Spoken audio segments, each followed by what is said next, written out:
sur Europe 1, Mathieu Noël. Vous écoutez Europe 1, il est 12h22, rien ne s'oppose à midi, continue avec Eva Rock, Olivier Pouls, Victor Dolande et celui qui, vu son statut de star, nous fait vraiment une fleur en étant chaque jour avec nous le midi, puisqu'il pourrait faire 1000 autres choses, comme par exemple... Allez au pute.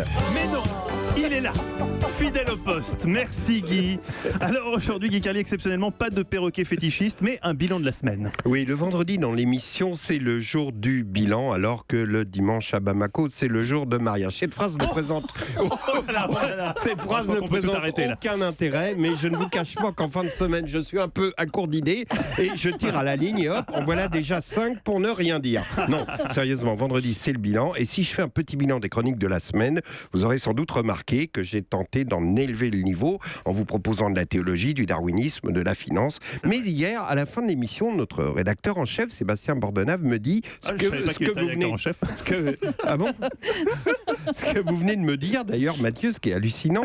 Bon, ta chronique sur les indemnités parlementaires, c'était bien, mais ce que j'ai préféré, c'est quand tu as dit « les députés vont aux putes ». Alors, vous qui m'écoutez et dont je connais l'exigence intellectuelle, vous avez compris que cette phrase ne constituait qu'une respiration catharsique, que le fond n'était pas là, et c'est assez désespérant de devoir racoler avec des procédés que je réprouve, comme cette obligation de faire régulièrement une chronique animalière en insistant sur les particularités sexuelles de ces pauvres bêtes. Quoi qu'il en soit, aujourd'hui, à propos de bilan, j'ai décidé de vous donner un petit cours de gestion et de répondre à cette question passionnante que l'on me pose souvent.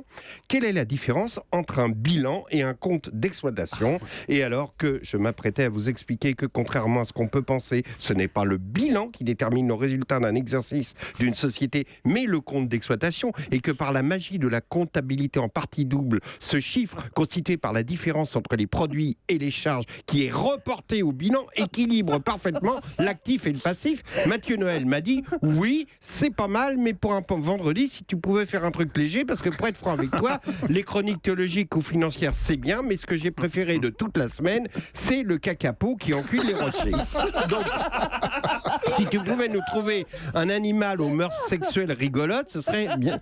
Après d'âpres négociations, nous sommes parvenus à l'accord suivant. D'accord pour une chronique animalière, mais haut de gamme, avec une exigence littéraire. Donc aujourd'hui, un peu de lyrisme avec le lièvre. Car figurez-vous qu'on utilise... Non mais c'est vrai, à propos de cet animal, mais vous allez voir, toi le littéraire, oui. Tu vas voir, par exemple, on dit que le lièvre bouquine.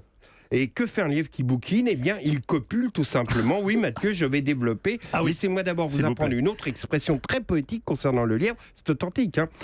Lorsqu'il est traqué, poursuivi par la meute des chiens courants, on dit que le lièvre perd son sentiment. Ça ne veut pas dire qu'il n'aime plus personne. Ça veut dire qu'il s'arrange pour que son odeur ne soit plus repérable par la meute. En traversant une route goudronnée, il a même la faculté, quand il se sent acculé, de se terrer dans un coin et de cesser volontairement d'émettre son odeur, de perdre son sentiment. Donc voilà, revenons un peu sur ces expressions. Tout d'abord, on dit que le lièvre bouquine quand il se reproduit. D'ailleurs, le mâle reproducteur se nomme le bouquin, voyez. Et une autre particularité de la reproduction du lièvre, c'est que le mâle peut, selon sa position au moment de l'acte, déterminer le sexe du futur petit, ce qui évidemment peut donner lieu à des dialogues surréalistes, comme chez ce couple de lièvres ayant déjà beaucoup de petits levreaux, désespérant d'avoir une femelle, et le mâle demande « Lucienne, ma chérie, ce soir j'ai envie de bouquiner », et l'autre répond « Oui, d'accord, mais seulement si tu me fais une petite levrette. » Alors, ben oui. Oui. Et donc, deuxième citation, dans certaines situations, on dit que le lièvre donc perd son sentiment, c'est-à-dire qu'il cesse d'émettre son odeur corporelle. Mais là, je vois que je déborde déjà, parce que sinon, j'aurais pu vous expliquer que pour qu'il perde son sentiment, il faut qu'il soit acculé. Il va très vite, le lièvre. C'est vrai qu'il va à 70 à l'heure. Il a la capacité de faire demi-tour très vite. Le chien est paniqué. Et il dit, quand j'avance, tu recules. Comment veux-tu que je t'accule ? Bon, enfin bref. Alors, mais là, je déborde déjà sur la chronique d'Eva. Je me sens à mon tour acculé, et comme je ne veux pas perdre ses sentiments, je lui laisse la parole. Merci beaucoup, maestro Guy Carlier.